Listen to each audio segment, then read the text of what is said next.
atau sesosok demit atau bahasa apalah. Nek Jin itu kan bahasa dari luar. Kalau di Jawa itu yang dikenal hanya bukan kodam, Demit. demit, demit, terus yoni sama ansar. Jadi jin itu tidak pernah ada dalam bahasa Jawa, nggak ada. Yang jin, kalau yang menurut saya pahami, jin itu adalah kecerdasan manusia yang belum yang belum terwujudkan. Itu orang bilang mengandung racun untuk perang dan sebagainya yang bisa membahayakan untuk kesehatan kita. Air jeruk nipis itu kita gosok dulu. Tapi nanti kita lihat dulu sudah bersih apa belum. Nah, seperti ini kan masih ada karat, biang-biang karat yang masih belum terlepas dari bilah keris itu sendiri.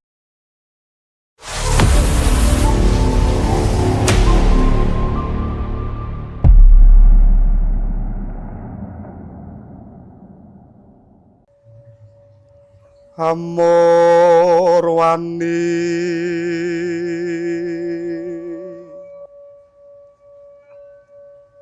sun kidung pamuji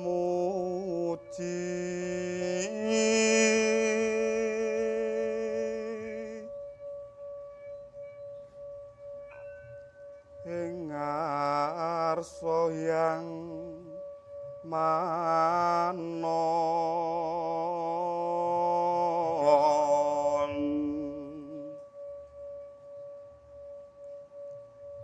aning karsa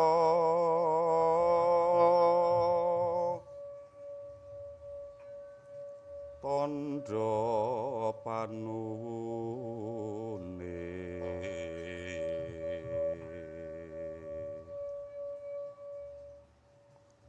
miwasato ya luput ing mami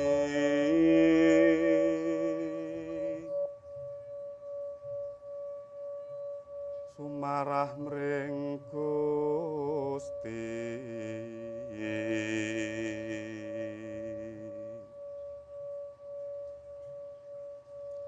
mangki ora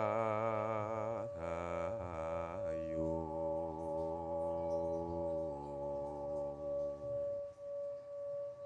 rehayu rohayu rahayu paripurna.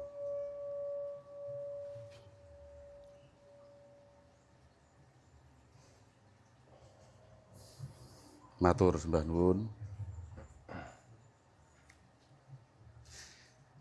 Niku yang sangat-sangat jarang sekali kita lakukan dalam kehidupan sehari-hari. Mungkin nuwun sewu, kadang jenengan sholat itu juga sering melupakan ambekane jenengan yang kita gunakan tiap hari itu. Jenengan sadar atau tidak, dalam 24 jam manusia hidup, kalau dia itu tidak menghela nafas panjang 7 kali, itu suku malam pasti jenengan mati. Kalau kurang dari 7 kali, 5 kali misalnya jenengan pernah nggak ngerasakan tiba-tiba jenengan moro-moro sing diarani apa ambekan ngenes sih, ambekan ngerentes, wong punya problem, punya masalah, berarti meneng-meneng itu bocah lan Jawa. Ternyata kita juga sering menghela nafas panjang tanpa kita kontrol, tanpa kita punya perasaan yang nggak enak, tanpa kita punya randu hutang lah intinya. Tiba-tiba itu kenapa? Itu nggak pernah kita sadari. Ternyata dalam tubuh kita itu otomatis menyelamatkan kita dalam 24 jam. Manusia itu dalam 24 jam, setiap detik organ tubuhnya itu melakukan regenerasi, penyembuhan diri. Setiap detik. Makanya kalau kita lupa, gampang stres, gampang nesuan, dirasani wong gampang ngobong sidik, enek omongan gak enak, gampang loro ati, karena jarang diperhatikan hal itu.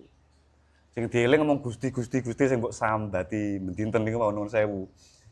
Ning kan ya lebay.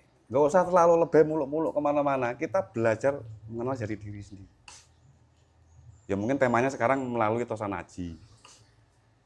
Ya, padahal mengenal 7 perangkat yang ada dalam tubuh manusia yang kita gunakan aktivitas dalam 24 jam. Terus disebut oleh orang-orang Jawa niku sedulur papat kelima pancer. Itu kan menjadi klinik ya. gitu. Sudah menjadi klinik, bahasanya itu seolah-olah itu adalah sesosok pendamping kita yang goib, kan ngoten. Jadi kita memang goib. Sampeyan mikir ngrasani kula mboten semerup kan gini ku goib kan. Gitu. Dan sebetulnya itu kan hanya energi, 4 energi unsur elemen yang kita gunakan dalam hidup setiap hari, sehari-hari sampai saat ini. Lah yang menghidupkan itu 7 perangkat niku wau. Kados bulu, kulit, daging, getih, sumsum, tulang, dan nanah. Lah konteks untuk malam ini, sik sonten nih. Sore. Temanya apa Pak temanya? Keris di tangan Keris di generasi tangan. baru. Nah, Merawat tradisi, menguatkan jati diri. untuk lebih lanjutnya malah kula pengin tanglet ing panjenengan sedaya. Sinten mawon kersane mboten terlalu formal, santai mawon nggih, mboten sah sepaneng. Sama-sama belajar ngasuh kawruh tentang Tosonaji yang sekarang salah kaprah. Menurut panjenengan yang jenengan mulai teko Mas Tata, nek jenengan itu keris apa? Yang dalam otak jenengan itu keris seperti apa? Sebagai anak muda ya. Nggih. Sebagai anak muda, saya melihat keris awalnya hal mistis, Mas. Mistis. Menakutkan dulu. Medeni. Medeni. Jadi ketika saya tanya kepada orang tua, didendeni Mas, keris itu tak cilik, orang yang keris. Pada saat itu saya takut sebenarnya dengan pernyataan tersebut. Padahal enak buktinya ya. Nah, karena ada buktinya terus. Kok kamu tersebut ini kan? Nggih. Muncul pertanyaan seperti itu. Terus saya ngeyel pada saat itu. Risik baik tak sumur. Kok colong? Tak colong tak dongeng dia Pak Gondo. Oh, ngene Mas Gondo. Gondo. Mbok sokeh ning mriko. Oke. Kan ngerti Facebook ini. Kok seperti wong iki nang partai dilan ngono. Kira-kira wonge iso Dikdoyo nakoni kodame. Nah, betul. Wong iki iklan Mbak Gondo. Santrine Mbah Gondo berarti jenengan. Iya. Terus jelas ya, tapi dia yang mriko nggih wonten sing gede-gede Mas aja ceritane saking Mbah Gondo. Ono nggih kan lebih Nek keris iku malati napa pripun? Cek cilik dolan keris. Nggih ngoten niku nek nyetakne. Oke. Malah kula dolan keris itu jangan dukun. Dukun. Nggih. Padahal dukun jarang sing duwe keris lho, Mas. Nggih, malah mboten paham ternyata. Nggih. Ternyata setelah saya menjalani kula malah wonten senenge pertama saking senine Mas. Pas ada di warang ini ku api munculnya saking mriki. Metu atike, pamore. Keluarga seneng ki opo to seperti sebagai nada. Baterene koyoke iki. Baterene koyoke. Maju ngono baterene kotak kidul. Nah, setelah itu kula ki kan kathah to pres beliau niku. Colongan kabeh berarti. Nggih, tolongan itu. Ini ras ngojo ngene aja pas iki api to Mas ngeten iki kan. Opo to cara sing diwedhi iku nopo? Siap kula ki mau matang apa gitu. Nantang lah. Matang. Mbak kula ki di Senen, tapi iso enek cucu kok malah beda to warnane. Aja-aja dijoli ngono banget. Iki dijoli ta apa? Kleru boleh. Kleru bene wong kae. Ternyata banyak orang yang belum paham Pamor.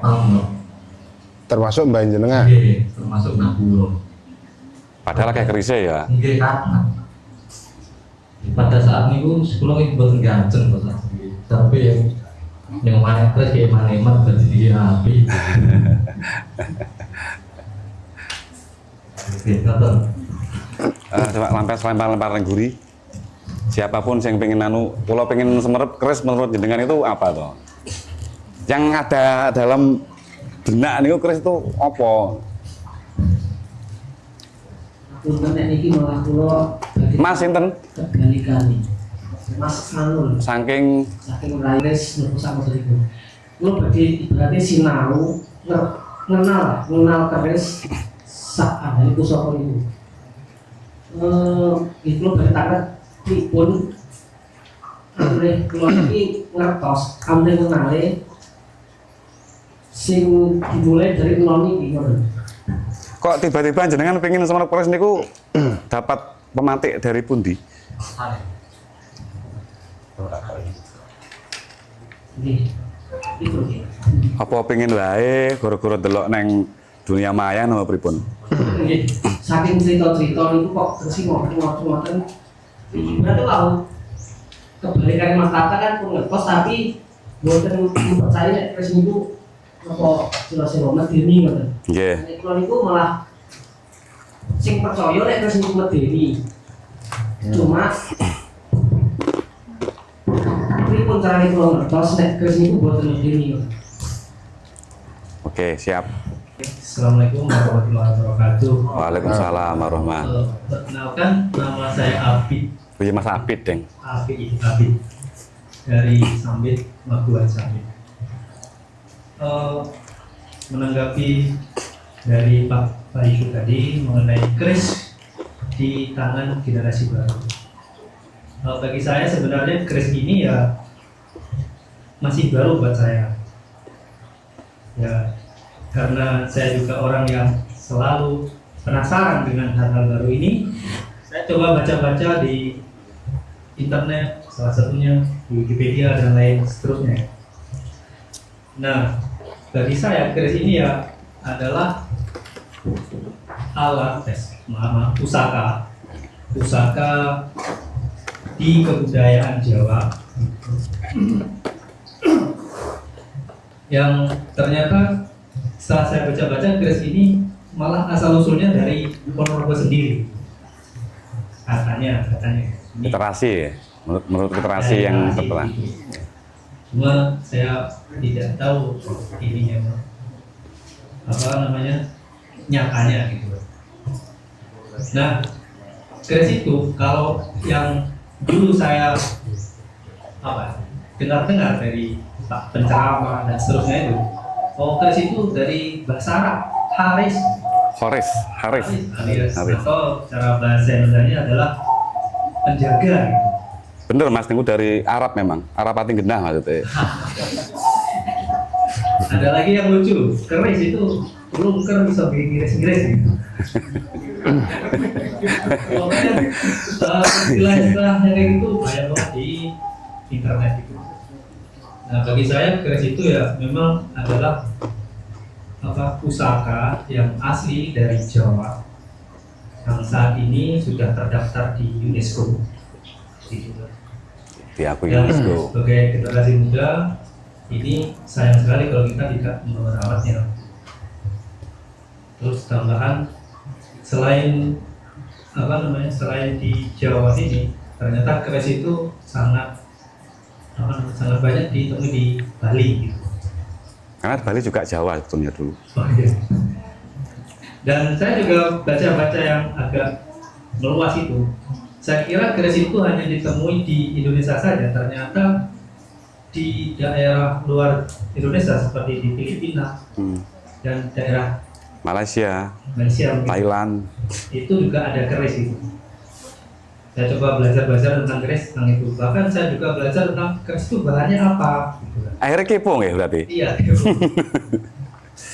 Ternyata keris itu bahannya dari nikel dan besi, diolah di tempat sekian dengan cara begini dan seterusnya sudah jadi. Yang mana nikel ini justru malah dipakai untuk itulah pokoknya untuk pemerintah ini. Ya kira-kira seperti itu Pak Faizu tentang keris yang saya pahami dan saya masih awam di sini, sehingga saya dapat literasi keris itu ya dari internet, dari buku-buku dan seterusnya. Terima kasih. Assalamualaikum warahmatullahi wabarakatuh. Waalaikumsalam. Yang mau menambahkan, monggo. Mangke. Nah, beberapa itu menganggap bahwasanya keris itu adalah tempat persembunyian kodam seperti itu, yang dari jin dan sebagainya. Omai jin. Oke, seperti itu. Nah, setelah itu saya mencoba menggali Enak pulpen. berawalnya bukan dari keris malah, berawal dari Jin. seperti dari coba terus umur rampet ketika selamatan seperti itu. Coba saya beberapa membaca beberapa literatur yang umur rampet itu sebagai dari perspektif Islam sendiri seperti apa, seperti itu. Nah, setelah itu saya melihat di di YouTube channelnya siapa gitu, setelah orang Surabaya itu Koko Cina, Etnik TV. yeah. Kalau nggak salah etnik apa gitu loh. Nah, setelah itu saya melihat, wah ini kok di hari kabeh, itu jangan-jangan dari ini digowo yang di sini, nah seperti itu. Nah, dari itu saya mulai tertarik. Keris itu adalah peninggalan asli dari Jawa dan Nusantara. Setelah itu kalau nanti ini punah, ini hanya sebatas cerita. Seperti kita melihat BNK di tanah Jawa itu ada namanya hewan seperti dinosaurus. Karena kita belum tahu seperti apa samplingnya. Pertama dari itu. Terus yang kedua, saya kedatangan orang, nggak tahu itu siapa, datang dari ke rumah menanyakan bahwasanya sebelah mana petilasan dari pesalen atau tempat menempat dari Empu Coba seperti itu. Nah, saya aku hijau coba ada punya. Terus setelah itu saya mulai tertarik menggali beberapa itu. Ternyata konon dari cita-cita dari beberapa sepuh itu juga ada empu dari Jobat seperti itu. Nah, setelah itu delalah saya itu punya beberapa keris itu, mau mencoba saya rumah hijau sih jadi ini tempat jin. Colongan apa warisan itu? Pembelian. Oh, pembelian. Sing colongan namun setunggal lah ya. Pembelian. Jadi itu tidak sengaja. Biasanya saya ngeten, wah ini uang Jawa asli kudunya duwe keris, mosok aku wong Ponorogo asli Jawa kira duwe keris. Setelah itu ada yang pembelian itu. Seperti itu. Kalau pandangan saya tentang keris. Setelah itu saya coba mencoba membaca bahan-bahannya seperti apa, seperti Mas Abid tadi. Oh, ternyata seperti ini. Bahkan saya masih kepo, apa benar keris itu ditempas 10.000 lipatan gitu. Yang pertama itu pertanyaan. Yang kedua,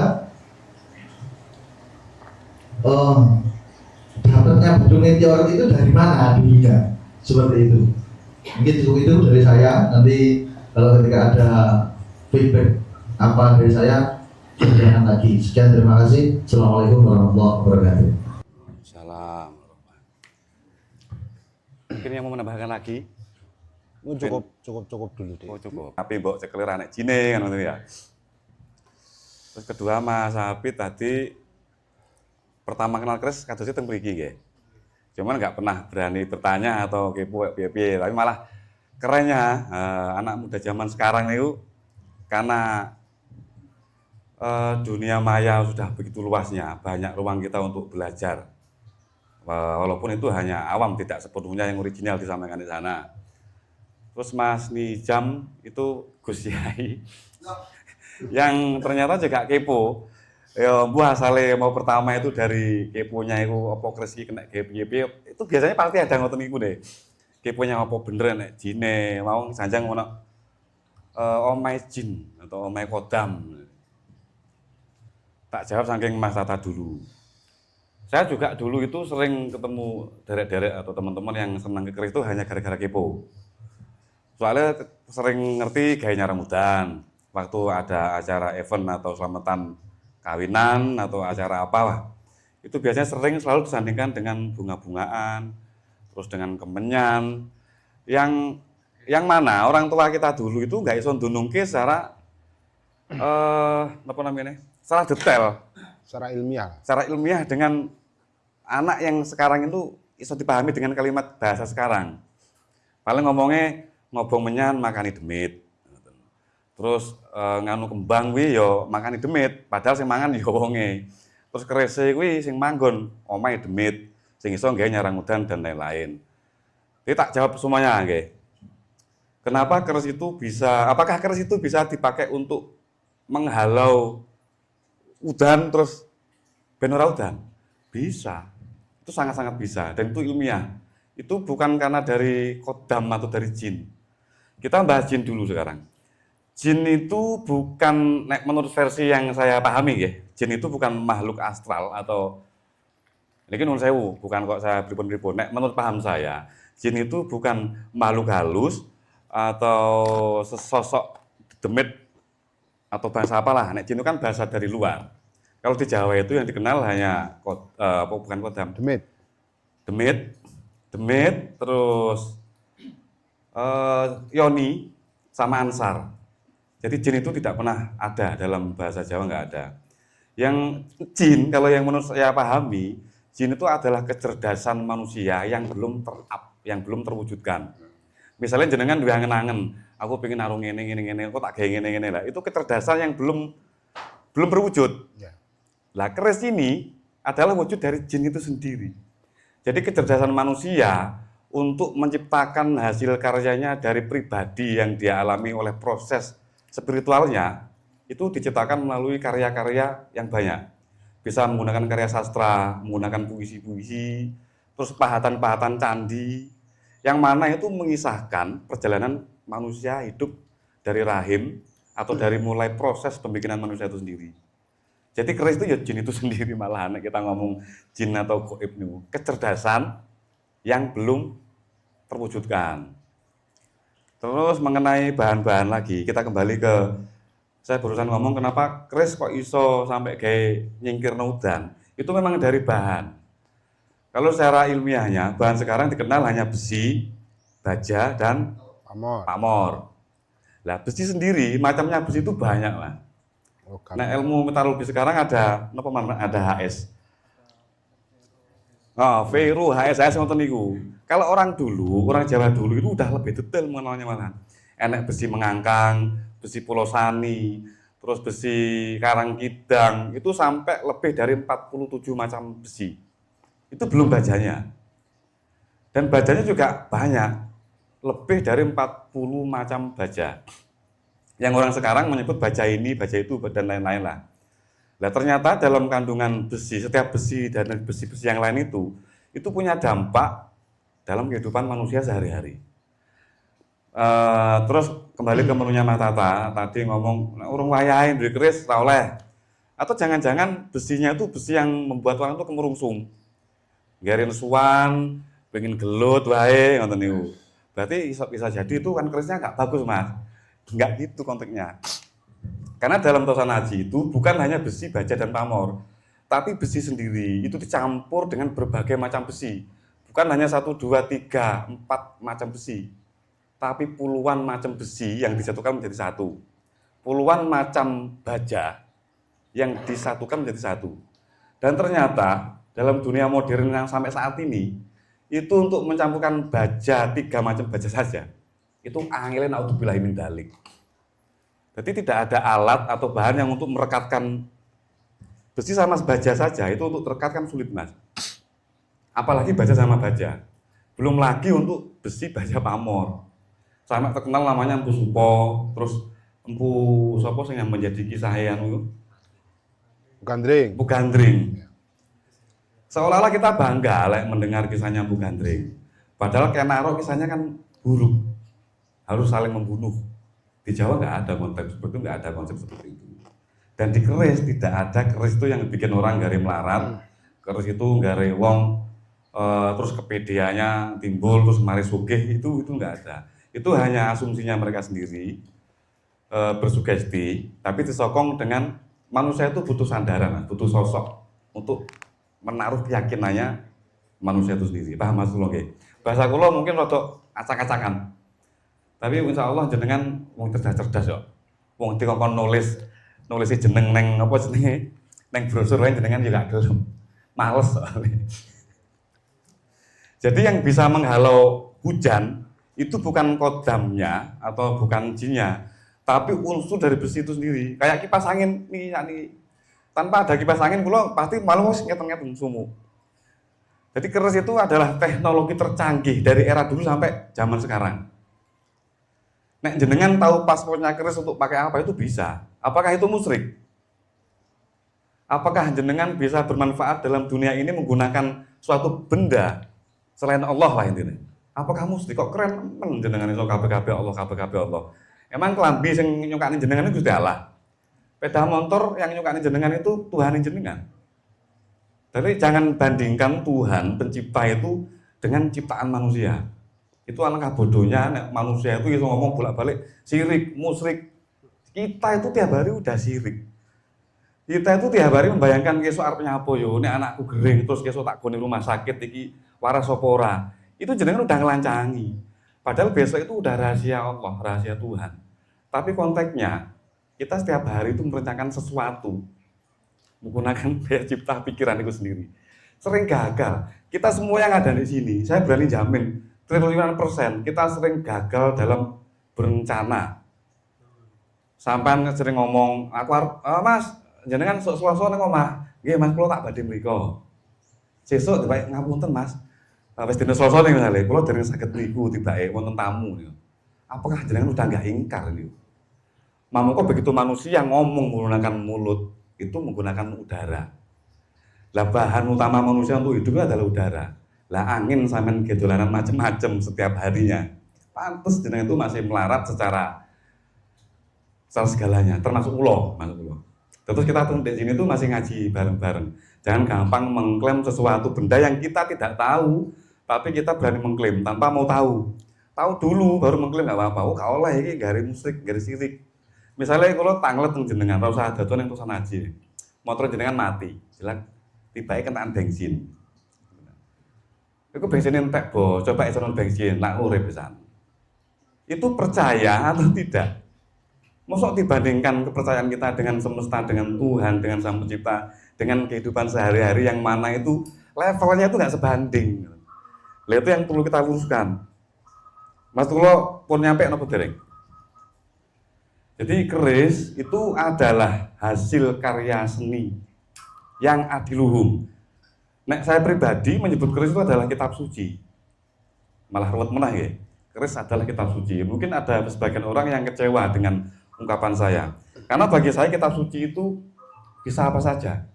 Bisa melihat hewan, itu membuat kemanusiaan tumbuh dalam kehidupan sehari-hari. Melihat pohon yang daunnya gugur, ternyata saya punya kesan bukti bail, wong iki nek watese urip rasa lawase iku iso digoyang angin tiba waktu tua mati. Ternyata saya dapat pesan-pesan dalam kehidupan itu malah terbanyak dari keris. Terus apakah salah misalkan saya menganggap keris adalah kitab suci? Kan kitab itu bukan terus kitab buku kan boten. Aku misalnya nyendeleng Mas Medi dalam kehidupan sehari-hari dalam rumah tangganya. Pegasut tiba ya kurang apa-apa nih karo Medi. Disentak bojone mau weneng. Bojoku lagi metutut kemudian syarat ngomong apa? Nah, ternyata saya masih ego. Berarti aku masih arogan menjadi manusia.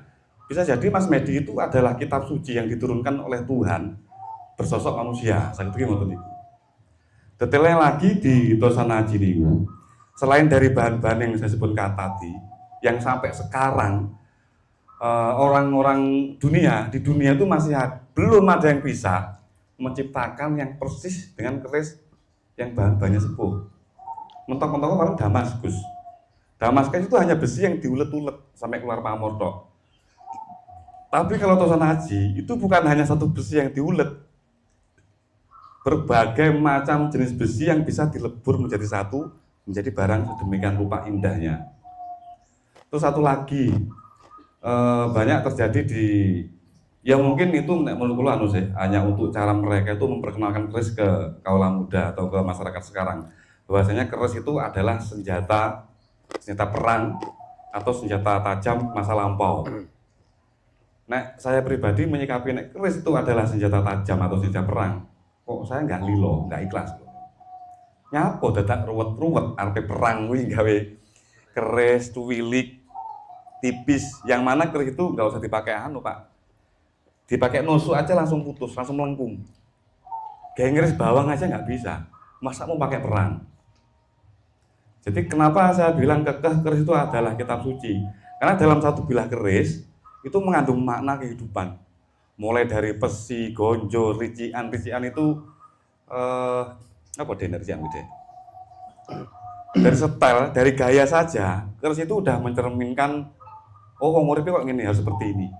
Ada namanya tikel alis, ada namanya gulu melet, ada sirah cecek, ada banyak sekali. Ternyata itu anatomi manusia.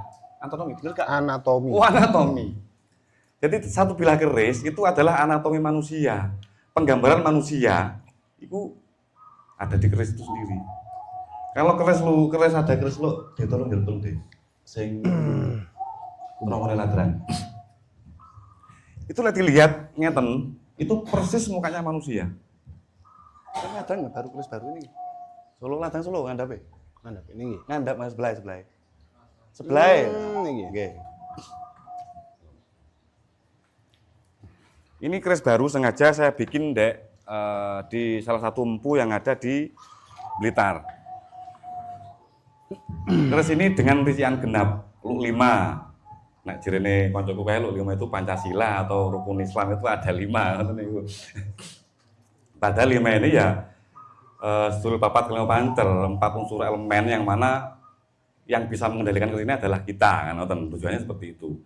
Ada namanya iki kayak cangkring nih nggih. Ini jenenge pudak setegal. Terus ini sogokan. Terus ini janggut, ini jalen. Ini Mas namanya ini Mas. Lambe gajah. Lambe gajah, kembang kacang. Terus niki greneng. Greneng itu semuanya ada do, ada ripandan, banyak di sini. Nah, ini dilihat ngeten, tangi kula ngeten nggih. Atau jangan lihat ngeten. Ini anatominya manusia, wajahnya manusia. Persis orang tersenyum, ada mulute, ono irunge, ono tiklalaise.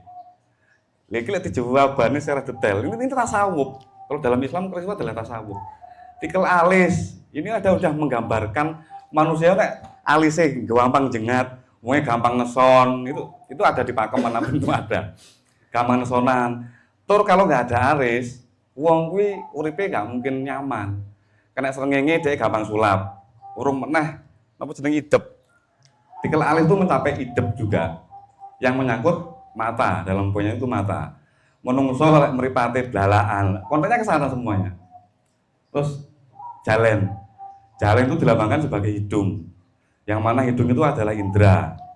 Indera pencium. Sampai seneng susah atau kayak gimana itu nek wong sing gak tau adus ampune badhek ya ora seneng. Ning ojo mbok duduke piye cara ngempet. Mangane niki mutere mreten. Bisa juga diartikan dengan tangan. Ojo gampang ngeten. Atau jangan-jangan ngeten. Atau banyak juga yang ngomong jangan-jangan yang 5 ini menunjuk ke kita, yang satu ke orang. Itu lambangnya di sini. Lambe dan lain-lain banyak sebetulnya.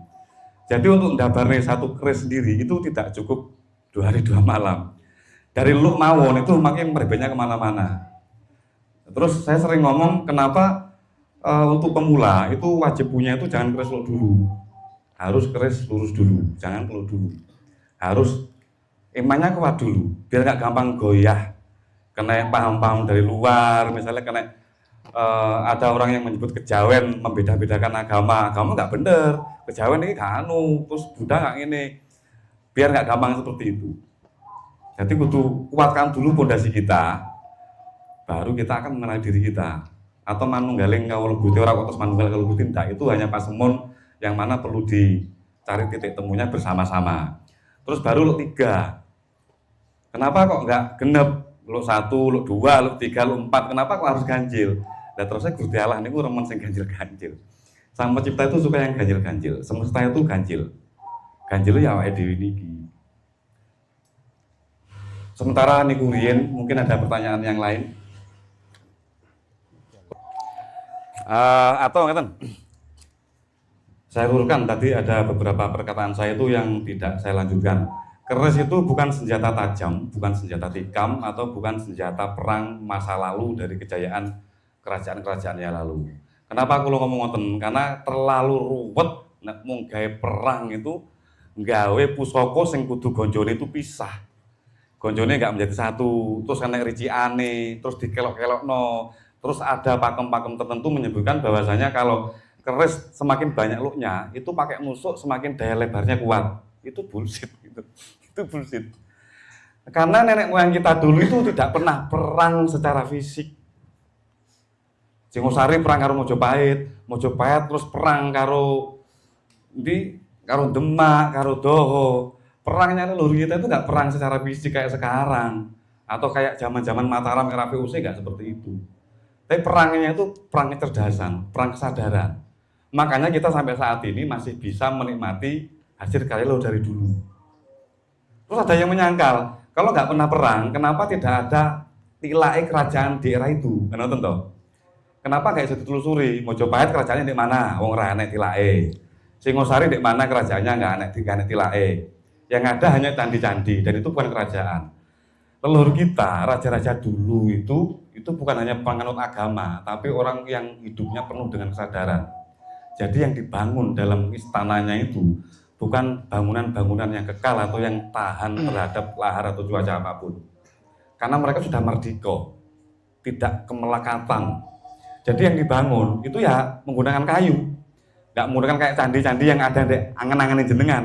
Kok Candi Borobudur, Prambanan mungkin biyen kudune ngono dihancurkan, tidak. Karena mereka sudah nggak punya kemelekatan. Jadi yang dibangun itu tempat pendarmaan, tempat ngaji yang sekarang masih diteruskan oleh saudara-saudara kita dalam pesantren. Pesantren itu tempat pendidikan spiritual. Yang mana itu meneruskan dari mulai era dulu, mulai era kerajaan dulu. Jadi leluhur kita itu mewariskan paham atau kesadaran supaya menjadi manusia yang sadar. Orang ninggal ke dunya ben kowe sugih dhewe ning ngono nggih kerajaan ini mboten.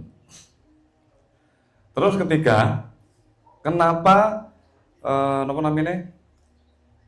Bahkan titik temunya kerajaan misalnya Mojopahit, Singosari itu masih wow loh. Hancurnya kerajaan itu bukan karena peperangan lagi. Jadi dalam konteks Jawa, setiap Pulau Bawah pernah nyinggung 7 perangkat yang ada dalam tubuh organ manusia, yang mana itu pengendali manusia untuk mencapai kesadaran. Kesadaran itu neng babakan songo, itu diterapkan dalam kehidupan sehari-hari sama orang Jawa zaman dulu. Menungso lek wis nutupi babakan songo, dia akan menjadi manusia yang sadar atau mardika. Jadi daerah kerajaan zaman dulu, setiap pulau ada anak, teruskan raja kedua berarti, raja ketiga, raja keempat, raja ketujuh itu harus paripurno. Jadi tidak boleh melanjutkan misalnya kalau teng mriki. Kalau damel singgasana kerajaan mriki sampai 7 turunan. Itu anak saya, cucu cicit saya yang udah 7 keturunan, itu harus paripurno di sini, harus pindah. Entah itu pindah di Madiun atau pindah di mana saja. Jadi dirombak ini, dihilangkan semuanya. Nah itu konteks kehidupan manusia. Kalau 7 perangkatnya itu udah kita bisa sadari. Dengan waktu kita meditasi ini tahu kenapa harus megang 7 kali tanpa jeda. Konteksnya seperti itu. Semakin kita mengulang-ulang itu, otomatis nanti kita akan sakit nutup 7 babakan hawa songo niku wau. Dan leluhur kita itu sudah memperhatikan dalam kehidupannya sehari-hari, udah bersyariat daripada awake dhewe, daripada kelolaan jenengan, pinter dalil, pinter nganu wong, ning kita arep ngengek mawon ora alhamdulillah ya. Betul amput mau ngising weteng keluar, damput panggan si Pak. Nah begitu ada lagi di akhir lagi daerah Mojopahit itu bukan 7. Jadi telah mencapai 9 keturunan. Karena angka 9 itu angka kesempurnaan. Setelah 9 keturunan kita menjadi anak raja, baru dia harus paripurno. Dirombak atau memulai dari nol lagi. Itu ya bisa lagi dari Madiun atau dari mana, yang penting tidak di Wengker ini. Dan Wengker itu satu-satunya tempat untuk kerajaan-kerajaan lain itu ngangsu kawruh menjadi raja di mana-mana. Tapi ojo frontal banget, aku akeh sing ngomplain aku. Dikira wengker iki sok keren kan ngoten niku. Tapi itu real, niku real. Lah dalam keris sendiri, kenapa pakem keris-keris sepuh mulai Singosari sampai Mojopahit sampai Pajajaran, Blambangan, itu luk terbanyak hanya luk 9. Karena begitu manusia udah mencapai tahapan sadar, ning babakan songo ning wau, dia itu udah orang yang merdeka, sudah nggak punya kepemilikan. Dan orang-orang seperti itu udah berkelimpahan rahmat. Jadi secara nominal, secara nopo mawon, dia itu udah berkelimpahan. Karena dia nggak punya rasa milik. Disebutlah dukun. Yang sekarang dukun itu kategorinya negatif. Dukun itu harus punya dasar 4. Sembur, tutur, wuwur, awur. Jadi iso nyembur. Nek sakniki kan dukun nyembure gara-gara golek duit. Adol banyu. Nek sakniki nek dukun curhat, kenapa perekonomian kok ngene-ngene diseneni. Lah kowe males. Iku enggak ndek duit, nek mbiyen kayak duit. Wong luwih dikek maem. Jadi dukun zaman dulu itu orang sudah mardika, sudah mencapai tahapan luk 9 kalau di keris. Lah kalau udah mencapai luk 9 otomatis luknya luk 11 disebut sabu inten. Itu dasar-dasarnya dari keris. Sabu inten itu orang yang dermawan. Sabu itu ya sinten. Jadi dia udah tahu perutnya ini untuk apa. Makanya megengnya itu nahan napanya di perut, tidak di dada. Ini sumber kehidupannya ada di sini. Ini disebut kalau di Jawa itu jagat gede. Jadi bukan jagat cilik. Lek Jiriano kan jagat cilik itu adalah manusia, jagat gede itu adalah semesta. Lek menurut kula niku jagat gede itu adalah manusia. Sumber kehidupan ada di sini. Sampai ada kategori yang ngomong apa ras terkuat di bumi kan menang wedok. Ngeliting kanan tapi pengen ngiri. Panggah menang Pak di pengadilan. Itu bukan hanya kalimat yang sepele atau hanya guyonan lelucon. Itu berarti semesta ingin menunjukkan bahwa wong wedok itu derajatnya lebih tinggi dari apapun di dunia ini. Itu perlu dikupas secara detail, tapi tidak di saat ini. Oh, mainnya yang tinggi. Jadi lu 11 pamapane yang pamor itu sabu inten yang dapur keris. Kalau ada lu 11 pamor-pamor dapur-dapur yang lain ya mau nggak apa-apa. Tapi itu cikal bakalnya nama-nama dapur keris. Nek lu 13 terus lu sengklat namanya ya. Itu bukan sengklat, lu 13 itu adalah keris kolowijen yang udah keluar dari pakem. Jadi pakem hidupnya manusia itu di angka 11. Kurang lebih mekaten. Mungkin ada pertanyaan apa terlalu gamblang aku ngomong sampean gak gelem takon kula. Atau ngudut riyen mboten napa-napa. Kesimpulanipun dalam pembuatan keris tadi menjadi 10.000 apa disebut dari 10.000 rempah sebagainya tadi berdasarkan dari jenis-jenis Berbagai macam jenis besinya. besi. Oke. Lalu sebagai generasi muda seperti saya ini, apakah ada pakem tersendiri? Tadi kan rencana menyebutkan bahwasanya untuk pemula itu harus kerisnya harus apa itu berbaiknya lurus agar kuat dan tidak mengamingu. Nah, setelah mempunyai keris yang lurus, mungkin dari bocor atau apa, setelah itu apa ada tahapan lagi atau 3, 5 atau sebagainya? Mohon untuk dijelaskan menikah untuk dari apa itu tahapan-tahapan tadi. Atau kita harus memiliki semua terus semuanya baru lu atau bagaimana? Bukan. Harus menggunakan keris lurus dulu. Dalam konteks kehidupan sehari-hari, kita itu sering nyulayani awake dhewe. Kayak sing kula jabate ngono niku, aku arep dolen rono. Tibake gara-gara ning omahe adekku ana tamu atuh misalnya wong Blitar atau dari Surabaya. Akhirnya, Mas, masih jam sepurone aku kayak serono. Soalnya lebih penting iki kayaknya. Wah, penting iki. Harusnya nggak seperti itu ngotek. Begitu manusia itu udah berikrar. Jadi ngomong itu adalah ucapan, adalah janji dalam hidupnya sendiri. Yang mana itu nggak pernah kita sadari. Mamono lek ngomong ku hati-hati. Nek misalnya jenengan badhe ngomong, Mas, kalau badhe mriko aja Selasa. Piye carane jenengan harus tepati. Untung-untungnya sampean sik urip. Lek pas sebelum sampean bisa menepati janji hari Selasa harus kesana, ternyata niku nuwun sewu jenengan ninggal.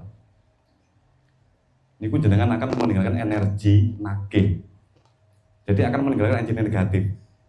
Terus kenapa kadang kita itu dilahirkan dari keluarga yang ngapunten nggih. Iso uga itu lingkungan kita atau keluarga kita itu terlalu banyak hapus-hapus nang awake dhewe. Ora ngapusi wong. Lah, keris kenapa itu harus yang pertama harus keris lurus dulu supaya kita itu biar iso enggak ngeling-ngeling awake dhewe tanpa kemana-mana, tapi aku kok keliru iki. Gak usah menilai yang lain, maksud kula, paham maksud kula. Jadi bisa menepati janji. Begitu jin yang saya bilang tadi kan kecerdasan yang belum diucapkan. Begitu udah diucapkan, dia tuh udah menjadi energi, mau menjadi non materi. Saya kira itu angel gua kan jawabannya. Kalimat manusia waktu ngomong itu kan menggunakan energi yang kuat dan menggunakan angin. Angin itu ada energi atau atom atau string atau pola yang disebut dengan orang modern saat ini. Kalau itu udah keluar dari mulut kita dan kita nggak bisa menempati, atau jangan-jangan jenengan sulit mencari jodoh, jenengan sulit mencari perekonomian sampai kalau ngidul, jangan-jangan sering mengumbar janji yang mana itu nggak ada hukumnya. Memang nggak ada masalah apa-apa. Misalnya badhe Mas kula Selasa abet ngene jenengan saged. Jenengan mboten sibuk, mboten, jangan mriki. Ternyata di hari Selasanya dengan nggak bisa mriki gara-gara ada tamu. Kan nggih kula mboten napa-napa, ora apa-apa Mas, ora pati penting kok. Emang ada yang penting. Tapi hati-hati yang jenengan gunakan bahan pokok utama jenengan itu adalah angin. Manusia ngomong itu pakai angin. Kita ngingkari angin itu sendiri. Itu hukum konsekuensi. Bukan masalah hukum dosa, salah atau benar, tapi hukum segap akibat atau bentusiku. Jangan-jangan kita itu sering mengalami kesulitan dalam hal apapun, kita sering ngotot iku. Lah keris lurus tujuannya mbah-mbah kita dulu itu sebagai pemantu nyageri menungso iki bakal ngalami dunya sing ora karu-karuan. Jadi mulai era Mataram itu sudah kalang kabut, melarat-melaratnya Nusantara sampai menjadi Indonesia. Jadi dijagani ngurmato keris lurus ben enak energi pendampingmu untuk kamu itu menemukan jati dirimu. Ora usah ada-adone Tuhan. Jadi begitu kita mengenal diri kita, iso manembah, iso manekung, iso temen tinemu, otomatis letigan itu akan hadir. Entah itu sampai 6 hari dikasih orang nemu atau kayak gimana, itu otomatis. Beda kalau Mas Nedi langsung krek lu telulas. Semerawut ya. Gitu Mas.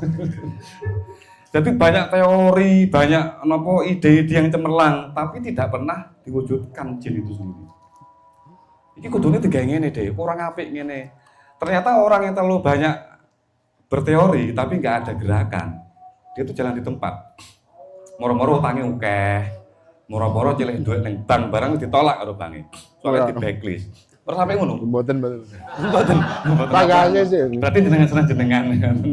Pangane sih. Kurang lebih mekaten Mas, habis. Mungkin yang mau nambahkan lagi. Saya itu dilahirkan dari keluarga yang mana keluarga saya itu bercita-cita haji. Tapi jenengan jangan salah sangka. Sampai sekarang dalam keluarga saya, di mertua saya, keluarga saya sendiri, dalam kehidupan saya sendiri ke orang tua kandung saya, itu yang ngerti keris namung kula tok. Dari pertama dari Mbah Yut. Mbah Yut ngurui teng keris. Tapi bapak kula niku kan tak kerise. Cuman tidak suka lek kula niku ngeramut keris. Jadi sekarang ini yang ngerti keris cuman kula tok. Jadi masku, saudara-saudara saya, ibu saya itu enggak dunung keris sama sekali.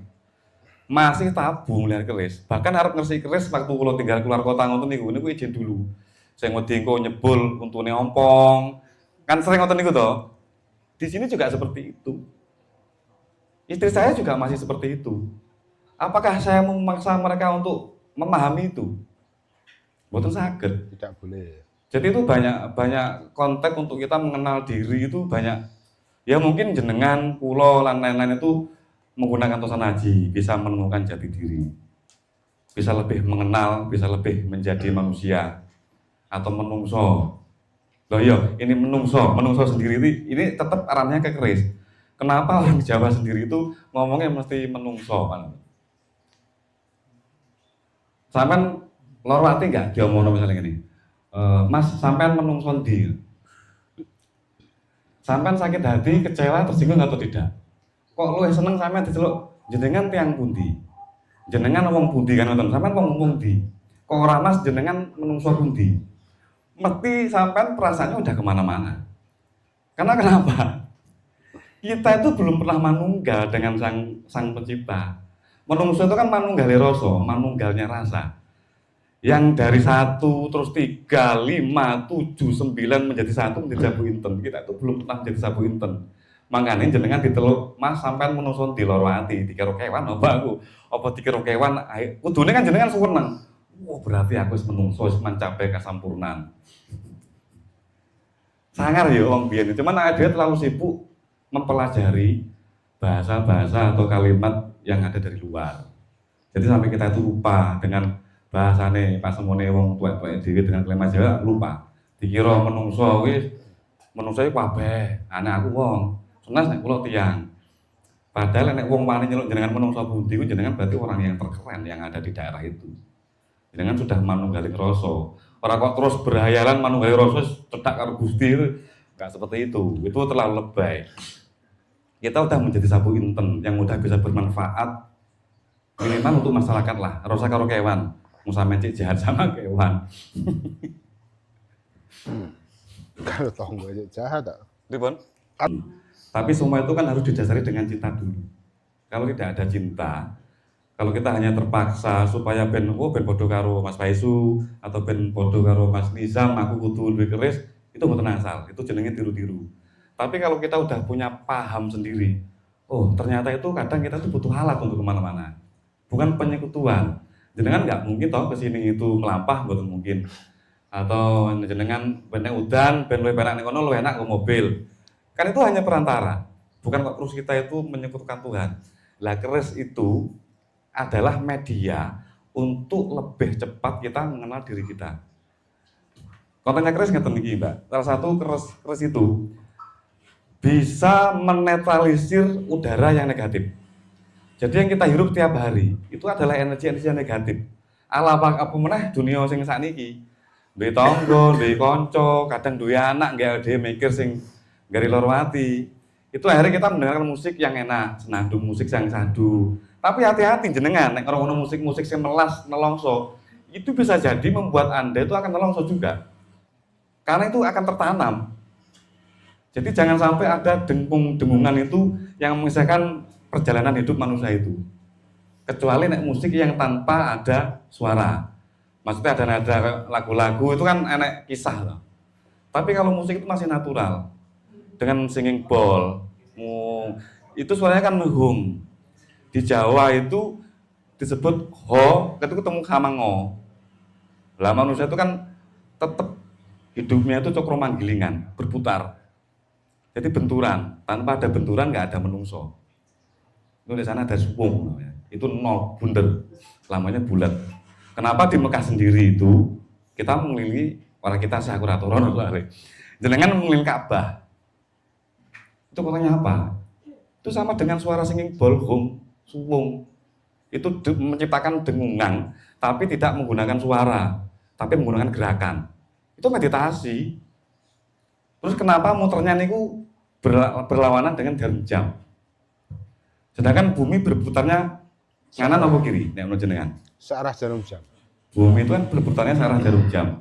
Di Mekah sana, kita waktu haji atau umroh itu mengelilingi Mekah itu berputarnya ke arah berlawanan jarum jam. Kenapa? Yo orang tak buka nih YouTube rawani aku. Itu kenapa? Singing bowl sendiri waktu meditasi menciptakan dengungan. Itu ada pakemnya. Harus ke kanan atau harus ke kiri sesuai dengan tempat-tempat yang kita tinggali. Jadi boleh punya keris, tapi harus cinta dulu. Kalau nggak cinta, jangan nikah. Soalnya di sini kan banyak pujangga-pujangga yang umurnya rada akeh. Akhirnya mau ngebet pengen nikah. Ngebetnya hanya pengen nikah, jangan-jangan cintanya dipaksakan, biarkan cinta tumbuh nanti. Mboten angsal. Jangan pernah mencari kehidupan itu nyapo sama meditasi, nyapo jenengan kudu ngamal kayak ngene, dikir pateng, biar hidup itu bahagia. Ini goblok. Itu pemahaman yang sangat bodoh. Dasar utama manusia hidup itu bahagia dulu. baru hidup. Karena kita itu diciptakan dari energi kebahagiaan. Nggak mungkin kita orang tua kita melakukan senggama itu nggak ada rasa cinta, nggak mungkin. Jadi levelnya cinta itu di atasnya kebahagiaan. Para kok terus cinta kudu ngono kuwi ndak.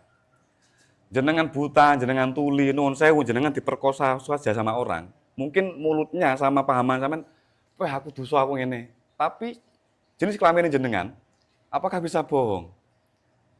Jadi konteks hidup dasarnya itu bahagia dulu. Jangan hidup mencari kebahagiaan, lah itu dungu. Nek jiri Rocky Gerung itu dungu. Bahagia dulu baru hidup. Baru sadar. Jangan finishnya yang bahagia, ya sampean nggak akan menemukan kebahagiaan. Nggak akan menemukan keris sabu inten. Akhirnya sampean pengen sabu inten, wangel. Boleh neng online lah enek, padahal udah duit. Nemu yang mau brojol lah.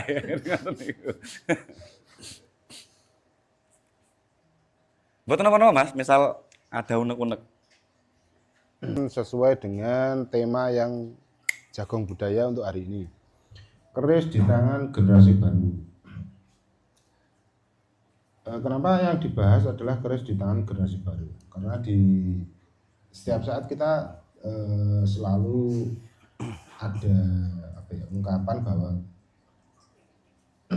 bangsa itu ada di tangan pemuda. Generasi baru itu kan pemuda utamanya. Tapi pemuda yang seperti apa? Apakah pemuda yang hanya seperti yang berjalan seperti apa adanya, atau memang pemuda yang cerdas, tangguh, bisa membangun bangsa itu sendiri? Buktinya untuk negara kita sendiri atau bangsa kita sendiri sudah jelas.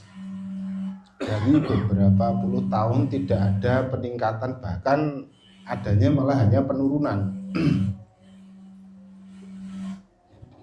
Karena apa? Karena kualitas pemudanya ya hanya seperti itu.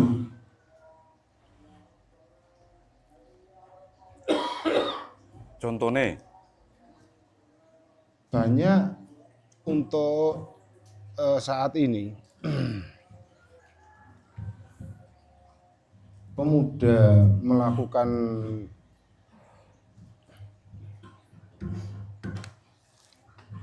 boros pun baterai nih. Nah, mbok gawe nyanyi lho winginane. Iksan nih gue saran sekolah. Nyanyi ini gue senengnya Mas Iksan. Sesuai tema kan seperti itu. Keris di tangan generasi baru merawat tradisi, menguatkan jati diri kan seperti itu.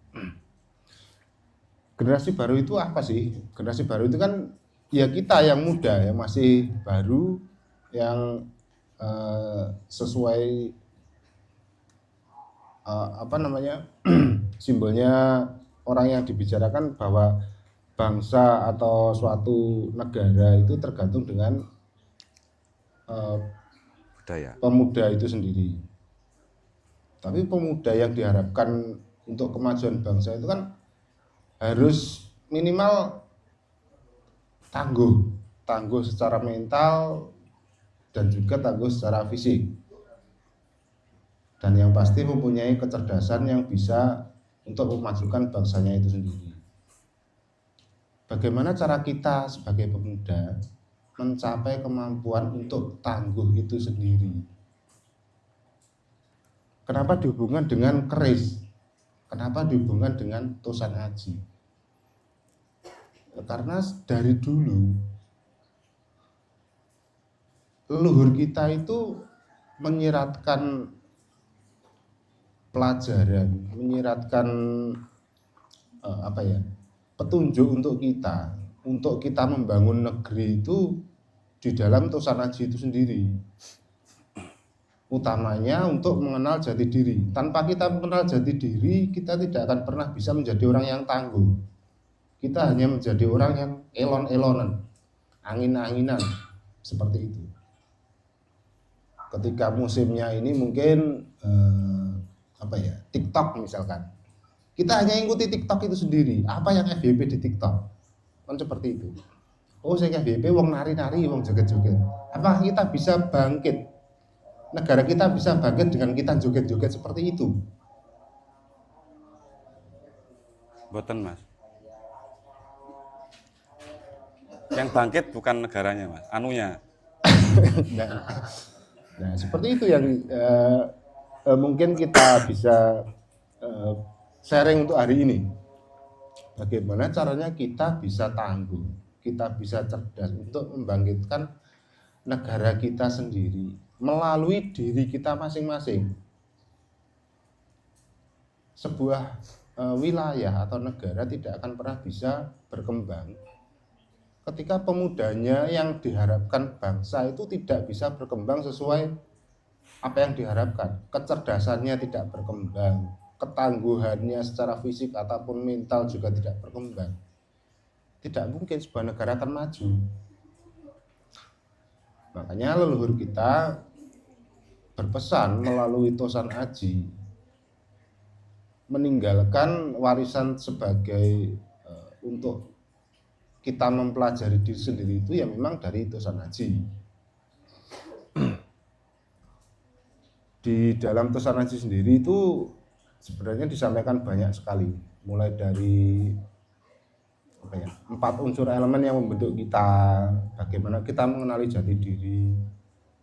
Dan salah satunya memang kalau untuk mengenali jati diri yang saya kenal sepengalaman saya sendiri adalah melalui ritual puasa atau tirakat dan juga meditasi.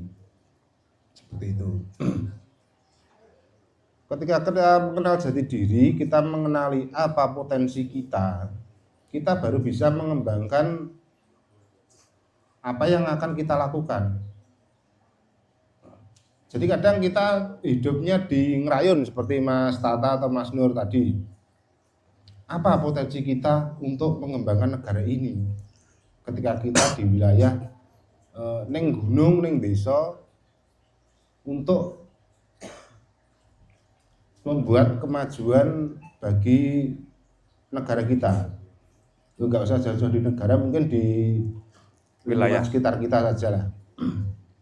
Kalau kita tidak mengenali jati diri, itu pasti kita tidak ada gunanya.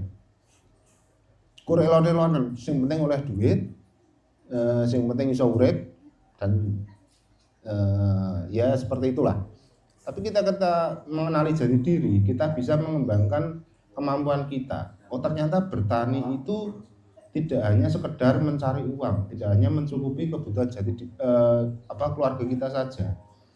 Ternyata kita belajar bertani itu malah bisa mengembangkan potensi daerah kita yang nantinya mungkin bisa melengkapi kebutuhannya daerah kita mungkin di kabupaten kita sendiri. Dan itu salah satunya yang saya ketahui dan saya pelajari adalah memang lewat 2 cara itu tadi. Tirakat, puasa, atau meditasi. Terus jangan lupa ya seperti ini, kita jagongan, kita sharing. Mungkin dari Mas Tata lah ya. Sekarang profesinya apa Mas jenengan sekarang? Di ngerayun profesinya sebagai apa? Nyablon. Nyablon di ngerayun itu hubungannya kesenian ya, kesenian atau apa ya? Ya penting oleh duit ngono ya sementara ini. Tapi untuk pengembangan daerah ngerayun itu saya rasa tidak ada. Karena potensi di daerah ngerayun sebagai pegunungan yang wilayahnya itu sebagian besar masih tanah kosong, masih hutan dan sebagainya. Untuk melengkapi daerah Ponorogo itu koyo-koyo kok nek Nyablon itu tidak ada apa-apanya. Kecuali malah neng petani, kula niku setuju banget. Petani di sana atau misalkan berkreasi itu dari segi wisata atau apapun. Jadi di suatu wilayah itu memang kita harus saling melengkapi sesuai dengan pribadi kita masing-masing. Nah, cara mencapai ke situ, kita belajar tentang diri kita, apa potensi kita, itu kita kembangkan agar bisa saling melengkapi di wilayah itu sendiri. Akhirnya bisa bermanfaat untuk wilayah yang lebih besar lagi. Di skala ini adalah negara seperti itu. Kalau di medsos kan terlalu banyak. orang yang ngomong masalah politik, ekonomi dan sebagainya, tapi secara kenyataan mungkin di keluarganya saja dia masih kekurangan secara ekonomi dan ya seperti itulah. Tapi sok-sokan ngomong masalah politik negara dan sebagainya. Dan itu pasti tidak ada gunanya untuk kehidupan ini. Makanya dari itu dari Tosan Raji sendiri kita belajar bagaimana caranya kita mengenali potensi kita, mengenali jati diri, mengoptimalkan kemampuan kita agar bisa bermanfaat untuk minimal lingkungan sekitar kita. Kalau bisa ya lingkungan yang lebih luas lagi, agar bisa ya benar-benar pemuda itu adalah harapan bangsa. Pemuda itu adalah yang bisa membangun bangsa itu sendiri. Kalau sepemahaman saya, konteks itu hanya bisa berlaku kalau kita mencapai, ya, bisa mengenali jati diri kita sendiri, bisa mengoptimalkan kemampuan kita sendiri. Seperti itu. Mungkin ada pertanyaan dari teman-teman, saudara-saudara, atau tentang pusaka kok nyapo aku mau ngomong hubungannya dengan pengenalan jati diri, atau dari meditasi, atau manfaat untuk negara kita sendiri. Mestinya sampean sedaya nggih pun kesel dari warga negara Indonesia sing aturannya juga aneh, tidak pernah secara umum tidak pernah menguntungkan masyarakatnya, malah membebani, tapi dari tahun ke tahun tidak pernah ada perubahan. Mungkin sekian dulu. Matur suwun. Sugeng sonten. Ngoten to. Nggih. Kalih menambahkan, dados teng mriki wau niki kula juga kerawuhan sederek yang lumayan jauh. Jadi masih niki tuangan niki Mas Fahri saking Klaten. Langsung mawon. Ngeten. Mas Fahri, saya kenal sama Mas Fahri itu nek 1 tahun lebih Mas kayaknya. Lebih. Cuman untuk bertatap muka baru hari ini. Dan kula mboten nyongko nggih nek tibake Masnya juga hadir di sini. Kemudian konfirmasi, moro sesuk Mas aku tak kula pendedet-dedet teng mriku. Jadi banyak kisah yang saya terenyuh sebetulnya pertama tepang niku. Di TikTok Mas ya. Pertama tepang di TikTok. Namanya memahari salah satu Tosan Haji. Ternyata masih muda, juga masih lajang. Koleksinya waktu itu sudah 50 lebih. Dan dengan lempengnya cerita niku, wah 50 akeh loh. Bagi saya 50 keris itu udah banyak, apalagi usianya masih muda. Dia dengan datarnya ngomong, tapi nggak semuanya sepuh. Jadi banyak juga yang keris repro. Jadi keblondrok, bahasa sana itu keblondrok.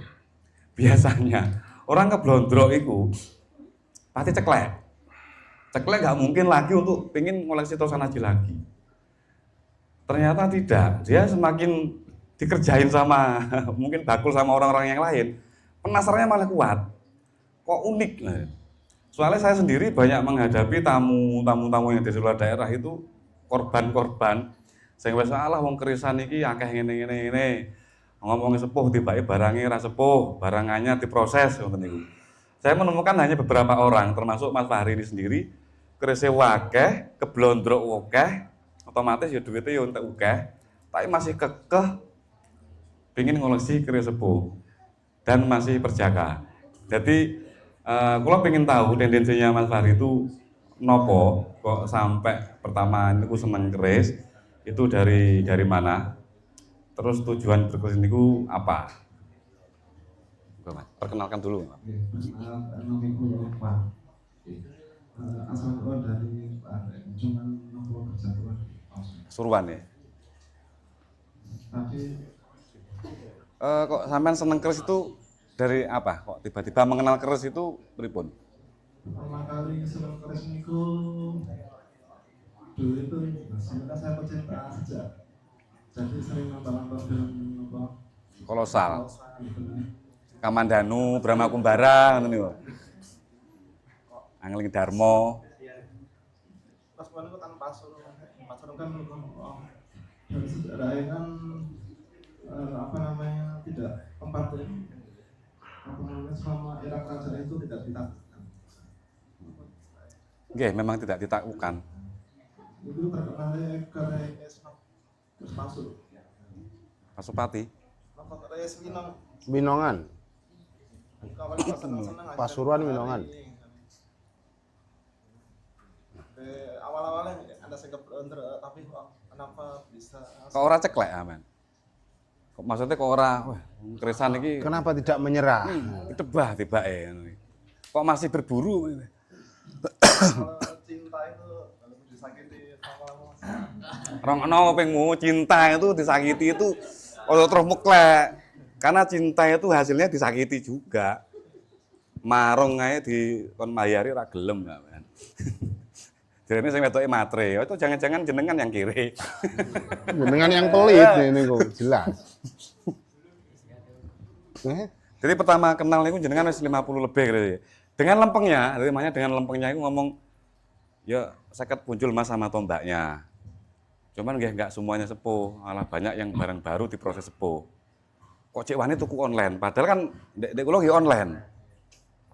Dan berlanjut. Dan juga ngapunten saya tegaskan lagi, lek kula cuman pengin apa ngumpulne duit, itu ngapain saya kudu ngerangkul cah nom-noman. Karena tujuan saya nggak di sana. Tujuan kula niku memang pengen mengenalkan ben ojo nganti salah kaprah mun keris. Nek kula pribadi yakin, jenengane kok tuku keris. Wong tuku rokok yang sampean jek nalami.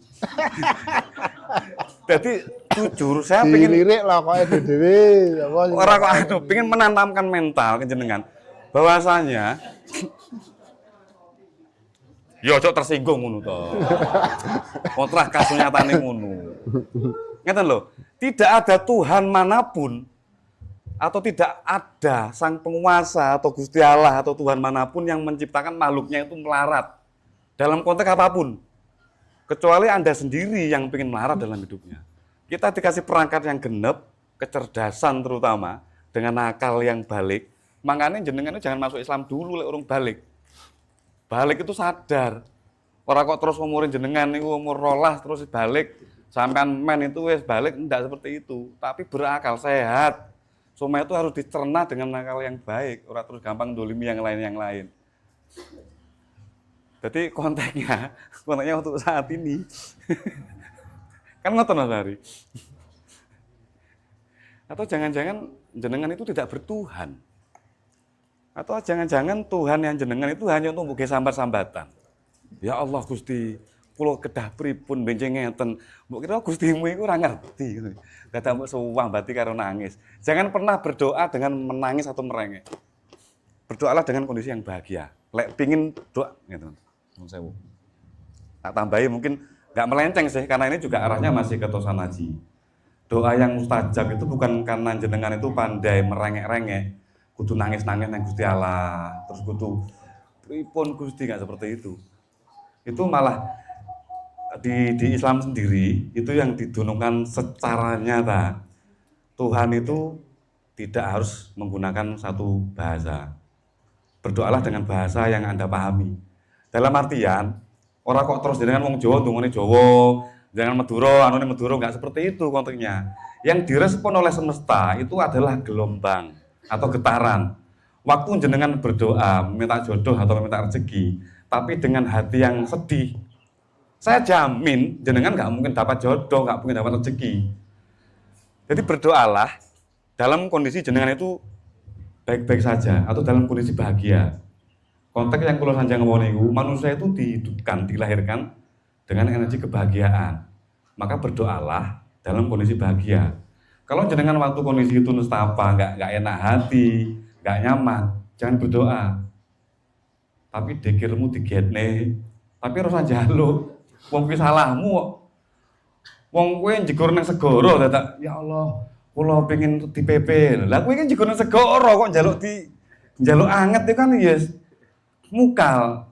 Balik meneh Gusti Allah mbok salahne jerene. Terus Gusti Allah gak ngrungokne dongaku. Anda yang salah konsep. Doa mustajab itu doa waktu jenengan dalam kondisi bahagia, kondisi baik-baik saja. nyipto nih belum malah jangan berdoa. Dalam cara mencari rezeki itu ada unsur 4 cara teknik kita doa mustajab. Jadi semua itu ada papat. Nyapa sampai Kanjeng Nabi itu dulure ya papat. Emang sahabat Kanjeng Nabi itu mau papat tok? Kan ra mungkin. Atau jangan-jangan itu hanyalah simbol yang memang sudah diwujudkan. Atau jangan-jangan itu adalah permainan Kanjeng Nabi itu untuk supaya kita itu menjadi umat Islam yang sadar. Nyapa sahabat Kanjeng Nabi itu wataknya beda-beda. Gimana mboten? Apakah wataknya sahabat Kanjeng Nabi podo? Ada yang pemarah, ada yang lemah lembut, anak sing meter ngomong, gitu. Enek sing gak iso ngomong, kesuwen peng. Jadi karakter manusia itu hanya ada 4 unsur karakter tok. Nang dunia nih, bukan hanya di Ponorogo, tapi di dunia. Kalau ada orang yang suka bakso seperti saya, otomatis di sini juga banyak yang suka bakso. Jadi konteks menjadi diri sendiri, mengenal pribadi sendiri, itu bisa kita terapkan dalam hidup sehari-hari. Sama seneng pedes, tapi nek aku dodolan pedes sih gak payu. Misalnya sampean dodolan lah, ning kono soal lagi sing seneng legi. Tapi sampean menyiapkan enak pedes, enak legi ini, gak dadi wong jenengan. Nek jenengan seneng pedes dalam konteks jualan, gayo makanan yang pedes. Yang datang mangke orang-orang yang satu frekuensi dengan jenengan, yang memang cinta pedes. Yang netonya hanya itu saja. Lah sing gak seneng pedes, yo ben tuku sing seneng legi. Lah kita sering terkecoh dalam hidup ngoten iki. Golek nyablon ning kono iki piye dadine, mikir terus. Lah sing mbok senengi ya apa? Itu kerjakan. Jadi kerjakanlah sesuatu itu kalau kita bahagia. Kalau nggak bahagia mau ngelon-elonen, jenengan nanti akan terlalu lama terombang-ambing. Kayak lagune Malaysia kok. Indonesia saiki, Dik. Indonesia saiki. Indonesia saiki wis ngene-ngene kiai. Lagu Malaysia apa Aku perahu 30 tanpa tahun nakoda Indonesia itu ora mesti tau berubah. jam tiap lagu kita ngiling nafas itu meditasi bisa. Nek kita ngiling dengan keluar masuknya nafas, oh iki aku mau iki lali iki gak anu iki, gak ngiling ambekanku gak tak syukuri. Pasti jenengan kok meneng-meneng pasti ngeten. Bukan pakai mulut. Kenapa orang gelisah itu pasti ngeten? Menghirupnya cepat, ngelepasnya semakin cepat. Itu disebut nafas, napa jenenge ambekane wong ngentes akan masalah. Itu upayakan waktu jenengan nginget ambekan, jadi langsung mingkem nangeme, tutup celep. Hirup dengan sadar. Tenang jenengan. Nek enggak seperti itu enggak bisa. Sak akeh-akeh mudikir, engko ujung-ujunge Gusti Allah mbok salahke meneh. Wis tak lakoni pirang ngene. Ben wengi 337. Aku gak ngumpuli bojo gara-gara ngono. 900 Wayahe aku mari poso tibake bojoku men kan gasut niku wae. Gusti Allah meneh mbok salahke. Konteks Anda sendiri yang salah. Menyikapi firman-firman Tuhan semesta mengasih pesan niku sampean salah mengartikan. Mbok telan mentah-mentah. Jadi intinya 7. 1, 3, 5, 7, 9. Kasampurnan. Dan ini otomatis, Mas. Nek jenengan punya keris 1 saja, ternyata iso menjadi jenengan orang yang gampang sadar. Oh, Pak Sur iki koyoke gak ndek duit iki saiki. Wah. Koyoke mung koyoke. Met, tolong siarno nang anu Met nang grup. Pak Sur gak ndek duit iki, aku taken. Gak ngono kontake. Rahasia itu jangan sampai ada orang yang tahu kita mengasih ke siapapun. Kalau itu endingnya menyakiti orang kita kasih. Tapi lah endingnya kita itu pengen berbagi. Misalnya kayak dia pengen ngeneng, misalnya adem-adem rezeki lah, sodakoh nopo-nopo namanya, ngamal neng tukang becak, fotonan nggak apa-apa. Lebih baik kita riak berbuat baik daripada kita hanya iso ngomong tapi nggak ada prakteknya. Yang penting yang jenengan suka niku sesuai. Wong njaluk beras, kayak beras. Di foto nggak apa-apa. Yo, bek nowo itu malah bisa menjadi pemantik untuk dulur-dulur liyane iso. Oh, tibane ning Ponorogo iki ukeh wong sing makeme kurang kan ngoten. Mereka aja sempat. Ternyata kita hanya sempat ngurusi keluargane kita dhewe tok ae. Padu mendino, duit ukeh, panganan gak kurang-kurang. Tapi kenapa nggak harmonis rumah tangganya? Atau jangan-jangan kurang berbagi? Itu kalau di Islam itu namanya ada enek sodakoh, zakat, infak. Kalau di Jawa itu tumbal. Yang sekarang tumbal itu udah kategorinya negatif. Ya. Numbali apa untuk pesugihan, numbali apa bendang keturutan. Tumbal itu dalam kategori ngamal atau zakat itu sendiri. Jadi kontennya tumbal banyak. Ya kok jenengan ini tak tumbali panganan niku ben kerasan. Misalnya pas kula ngomong gak penak sampean ngomong opo iki? Sampean mangan kacang itu tumbal. Itu adalah zakat kembali ke pribadinya masing-masing. Jangan alergi dengan kalimat tumbal yang sekarang sudah menjadi kategori negatif. Dukun sekarang sudah menjadi kategori yang negatif. Soalnya praktisinya itu ya lah asyuh, segawon praktisinya itu. Dia mau ngajar ning Google, di-share, anak wong teko wis didungani karena ngomong-ngeden, diombekno. Ternyata yang menyembuhkan hanya pasiennya sendiri karena dia percaya. Yang menakutkan sekarang kan itu. Jadi bukan doanya kita yang mustajab, bukan mantranya. Tapi cara kita berdoa itu malah lek wong wis merdeka itu enggak berdoa, Pak. Doa yang paling mustajab di Islam itu alhamdulillah. Syukur. Jadi tanpa jangan berdoa, wong rezeki ini kan udah disalurkan ke kita dari waktu dalam rahim. Itu nang kitab apapun ada, nang Weda, nang Al-Qur'an itu ada. Bahwasanya manusia diciptakan dari bang getih abang atau getih putih. Begitu udah diproduksi menjadi organ tubuh yang sempurna, ditiupkan roh nang ngono. Nang ngono ada perjanjian. Kamu ingin menjadi apa di sana nanti lahir? Pokoknya seperti dikeris seperti itu juga. Nang Al-Qur'an juga seperti itu toh, Mas. Jadi ada perjanjian, oh aku tak ngene mesti tok nang ngono. Deng. Tapi kok ndelalah jenengan lahir itu sampai gede kok angin golek duit. Itu atau jangan-jangan orang tua jenengan yang keliru atau lingkungan yang salah. Jadi yang menciptakan profil manusia itu adalah kesalahan pertama orang tua sama lingkungan. Jadi anak jenengan itu seolah-olah mbok padakne karo kisah hidup dirimu. Ojo ngantek dadi ngene, soalnya aku mbiyen ngene-ngene. Apa gak kowe musyrik pisan? Wis kelancangin ning generasi Gusti Allah. Akhirnya yang misalkan dalam kandungan si jabang bayi itu ingin menjadi petani. Lah dia kan anaknya petani. Karena dalam pertanian masa sekarang itu lagi runyam. Lahirlah si jabang bayi. Bapak ibunya seorang petani yang gagal. Karena pertanian waktu itu nggak baik-baik saja. Akhirnya sawah kabeh didol, dienggokno aja nganti anakku jadi petani kayak aku, menjadi petani yang gagal. Padahal si anaknya udah berjanji dengan Tuhannya untuk menjadi petani yang sukses. Karena wong tuwek sing rubah. Itu terjadi loh dalam kehidupan sekarang ini. Jadi anak itu bukan menjadi anak sebenarnya, tapi kita memaksakan asumsi kehidupan kita dijejelno ning anak. Satu, terus kedua, lingkungan. Oh, tibake tangga-tangga iki sing sugih iki malah dadine dadi dokter. Wis dheke karo wong tuane dikon dadi pengacara, dheke mengko dadi dokter. Kuliah napa mawon, sampean nggak akan sukses dalam hidupnya. Lah endingnya piye Mas? Caranya kita itu tahu. Dalam kandungan itu kita berjanji apa? Kan ngoten-ngotennya. Apa yang jenengan seneng saat ini? Tapi hati-hati orang kamu seneng itu seneng nafsu apa seneng kebutuhan. Akeh wong kuliah iki jurusan misalnya pengacara, jadi beli bangunan. Banyak orang kuliah dur-dur itu nyeleweng dari kuliahnya. Dan itu tidak bisa dipungkiri. Karena ingkar, dia nuruti egone wong tuwek karo nuruti kekarepane lingkungan. Kan jenengan kok ngleyang.